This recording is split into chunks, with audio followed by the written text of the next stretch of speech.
Boa tarde a todos. Bom, quem trabalha com compliance sabe, o desafio não está só em criar normas e políticas bem estruturadas. O verdadeiro desafio está em fazer com que as pessoas entendam e cumpram o que está ali. No fim do dia, o compliance é muito sobre comportamento, é sobre as pessoas conseguirem entender efetivamente o que elas estão, as regras que elas estão subordinadas. E quando a gente tem uma comunicação clara, a linguagem flui melhor, a comunicação flui melhor e a gente consegue aplicar as regras na realidade dessas pessoas.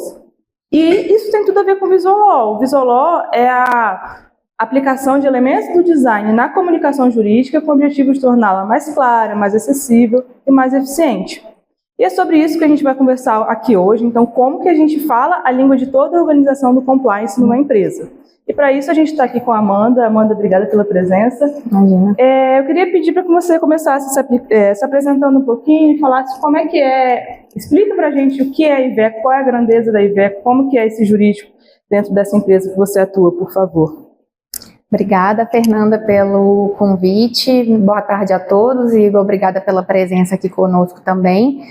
Bom, eu sou hoje gerente jurídica do Iveco Group, que é o grupo de montadora, né, responsável tanto pela marca Iveco, que é responsável pela fabricação de veículos comerciais e de transporte de passageiros, a FPT, que é a de motores para essas mesmas linhas, a marca IDV, que é uma marca de veículos de defesa e proteção civil, que hoje o nosso maior cliente é o Exército Brasileiro, e também a Iveco Capital, que é uma marca com soluções de seguros e soluções financeiras também para o mercado.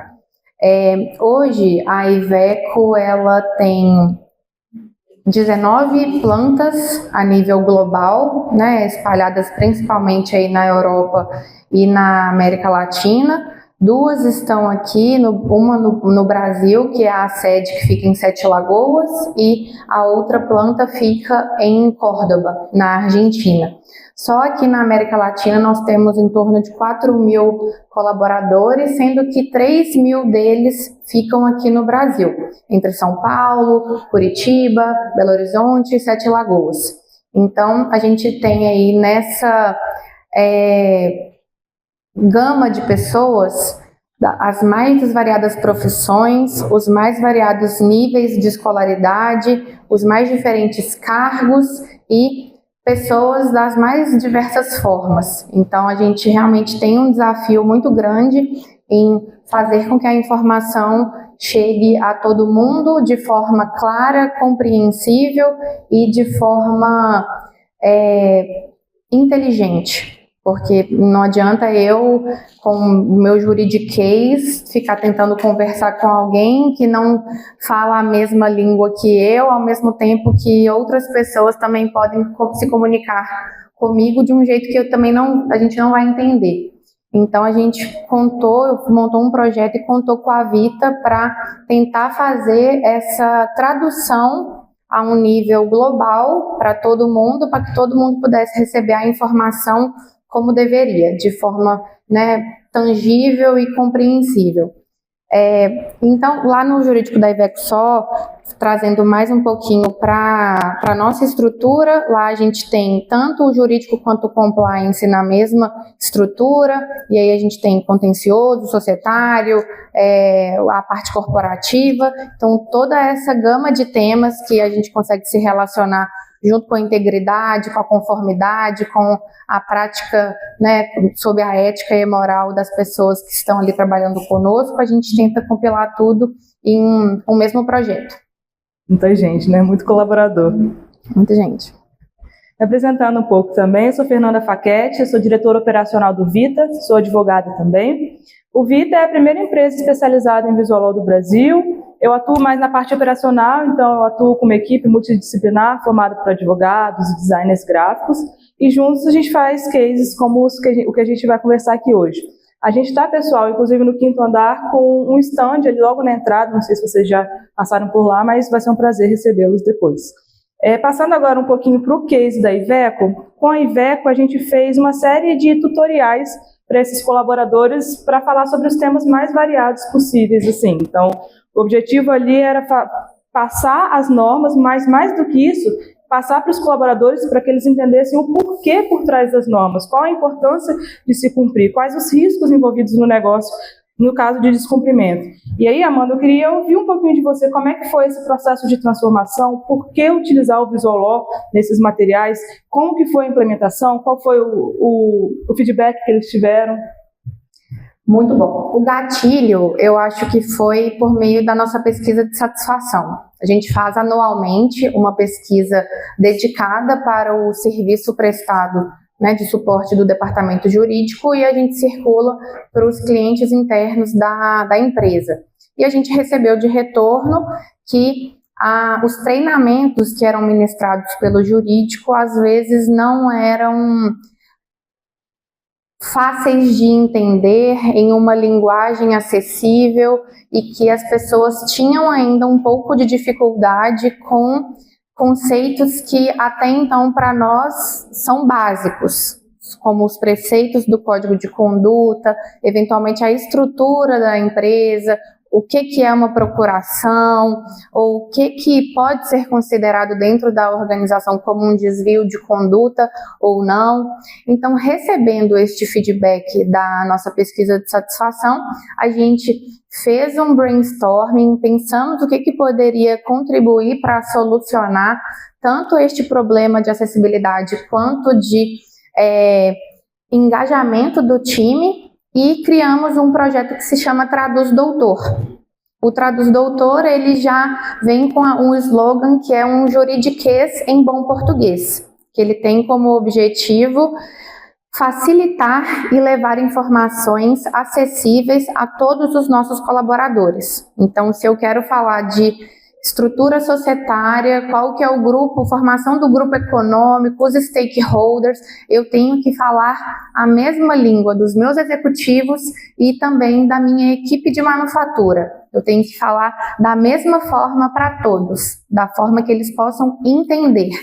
Então, a gente buscou a Vita para tentar, literalmente, refazer todos os nossos materiais, todos os nossos as nossas apresentações que nós já tínhamos de assuntos que já eram ali pré-definidos como assuntos que são carentes de reciclagem anual, como Código de Conduta, como um treinamento de anticorrupção, como assédio sexual e moral, como responsabilidade dos administradores dentro da empresa. Então, a gente já tem um currículo de treinamentos que ele é feito anualmente e com uma certa periodicidade dentro da empresa, e a gente convidou a Vita para revisitar todo o nosso conteúdo e nos ajudar a falar, olha, esse treinamento aqui a gente está sentindo que ele não está sendo compreendido pelo nosso público, porque a gente continua recebendo denúncias no canal de denúncias, a gente continua recebendo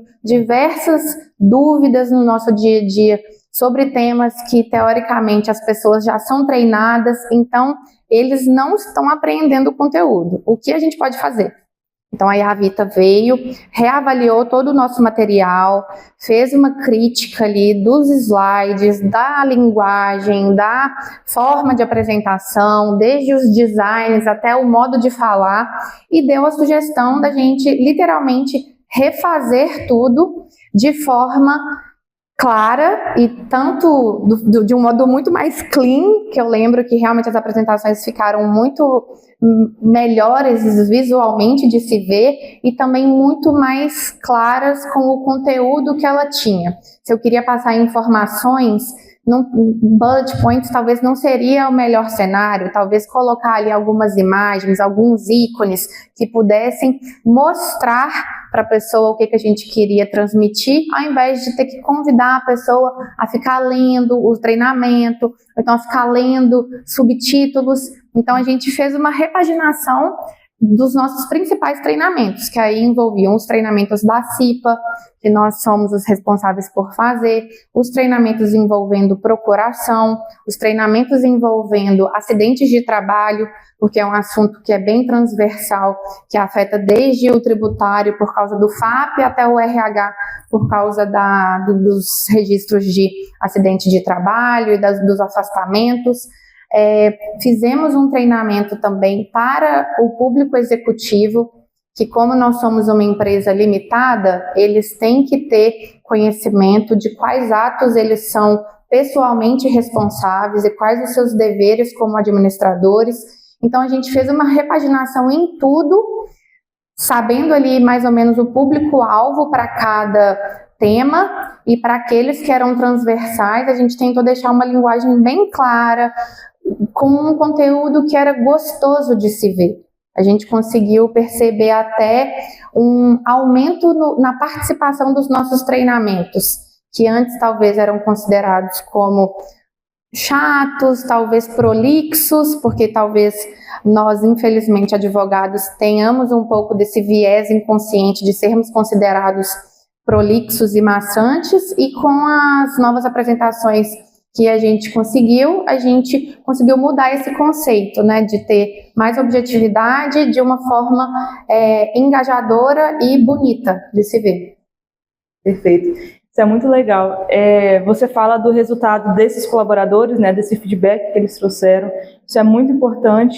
Mas eu queria também que você trouxesse um pouquinho do outro lado. Você falou que a gente teve essa padronização dos materiais e, a depender do público-alvo, a gente tem uma comunicação diferente, a gente tem uma forma diferente de trazer. Apesar de todos eles, a gente tem que trazer uma linguagem clara, acessível e mantendo a segurança jurídica, que é essencial. Queria entender um pouquinho como é que foi esse retorno da diretoria em relação a esses materiais. Bom, em relação a um problema que era bem crônico que a gente estava, que era os registros de acidente de trabalho, porque é um tema que várias áreas precisam se conversar, que também são áreas de diversos níveis ali, que eu tenho tanto folha de pagamento para registrar atestado e afastamentos, eu tenho a equipe de saúde e segurança para fazer os registros e acompanhamentos dos atestados, eu tenho a equipe de tributário para acompanhar o FAP, que é o fator previdenciário, que está atrelado ali ao número de acidentes do trabalho que eu tenho. Então eu tinha várias áreas que estavam envolvidas, o meu FAP estava num índice alto e a gente sentia literalmente uma falha de comunicação entre essas áreas principais que precisavam se conectar para fazer a gestão do mesmo tema. Com a nossa apresentação, a gente conseguiu fazer um treinamento com todas as áreas, todos entenderam, e isso foi no ano passado, esse projeto. Então, esse ano a gente já conseguiu melhorar o nosso FAP, então, certamente a gente atribui a essa melhoria também ao engajamento que a gente conseguiu realizar por causa também do projeto, que visualmente parece que é um tema que antes era muito complexo, e com os novos conteúdos que nós criamos, a pessoa vê ali uma explicação sobre um tributo, ela já não entorta a cara mais, ela está mais aberta, porque visualmente ela consegue compreender o fluxo, né, os responsáveis por cada etapa de cada responsável também ficou mais claro, cada um soube qual que é a sua responsabilidade ali naquele projeto. Então a diretoria, naturalmente, vendo ali uma redução de custos no recolhimento tributário, já se volta com mais abertura para fazermos mais investimentos neste tema, tanto é que agora a gente está com um novo projeto com a Vita para o contencioso, para fazer as nossas peças. Então, à medida que o resultado vem, naturalmente a administração deixa de ver aquilo ali também como uma despesa e sim como um investimento. Com certeza. A gente fala, então, do público-alvo. É muito importante a gente ter a comunicação voltada para o nosso público. E aí, quando a gente fala dele, além da comunicação, a linguagem que a gente usa, é muito importante a gente pensar na realidade que ele vive. Então, no caso da Iveco, por exemplo, a gente utilizou essas apresentações que fizeram muito sentido nesses tutoriais que eles tinham. Mas se a gente for para um outro campo, então se eu penso num operário ali no chão de fábrica, em que às vezes ele não tem disponível o intranet, um site para poder acessar rapidamente um código, uma política, eventualmente a gente pode pensar num documento de bolso, numa política de bolso, no mini manual com as regras, ou então um fluxograma ali na parede para que ele possa consultar facilmente. Se a gente olha para o juiz ali, o juiz muitas vezes não entende a realidade também da fábrica, então é necessário às vezes a gente desenhar de fato como que funciona o nosso fluxo para mostrar a conformidade da empresa, porque aí, a partir desse momento ele entende a realidade e ele consegue absorver ali as nossas alegações. Então, o Visual Law ele vai muito da realidade de cada um, né? Da realidade do nosso, desde o diretor, passando por todos os funcionários. É importante a gente entender o nosso público-alvo, a chave está no público-alvo, a partir dela, da realidade dele, a gente consegue transformar essa comunicação. Isso faz sentido, Amanda, para você? Faz. Você comentou sobre a acessibilidade, por exemplo, do chão de fábrica, e realmente é o nosso caso. Os nossos blue collars, que a gente chama, eles não têm e-mail e não têm acesso a computador. Então, o que a gente fez? A gente pegou os materiais que a gente construiu com a Vita e colocou as projeções no refeitório. Porque no refeitório a gente tem televisores, que aí a gente pôde ir passando ali para eles. A gente estava, por exemplo, com um volume muito alto de denúncias no compliance de assédio moral. Mas, às vezes, na hora que a gente foi procurar entender, e quando a gente fazia a apuração das denúncias, não era de fato um assédio moral, que às vezes a pessoa prejudicava e expunha ali a dignidade do outro.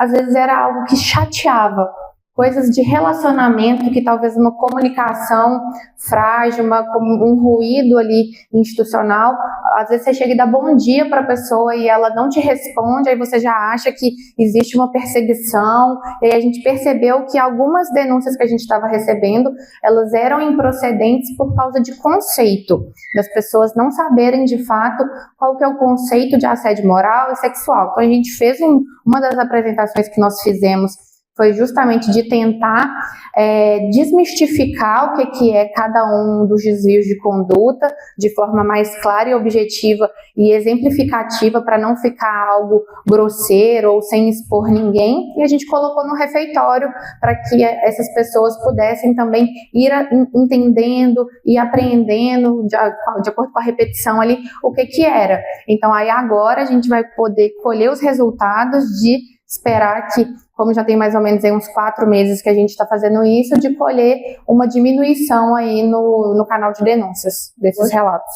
Legal, a gente está bem conectada, né? Porque eu de verdade não sabia, fico muito feliz de saber que a gente está conectada nesse ponto.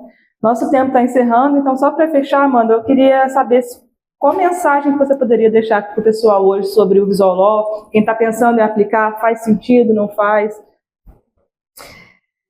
Bom, o meu ponto de vista é que lá no nosso departamento a gente tinha apresentações que a gente considerava maravilhosas, de verdade. A gente tem algumas pessoas da equipe que a gente já indica e fala, não, essa pessoa aqui, ela tem o domínio do PowerPoint.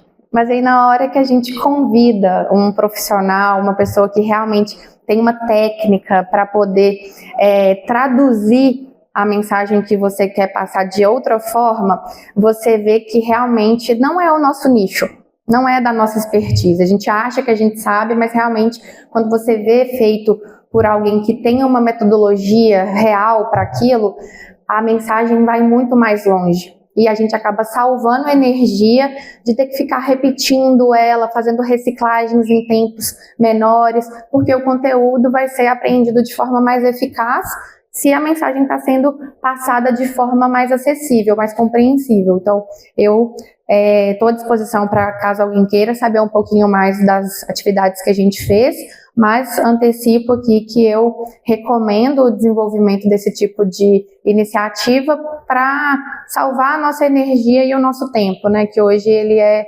um dos bens mais preciosos que a gente tem. Muito obrigada, Amanda. Obrigada a todos também pela presença.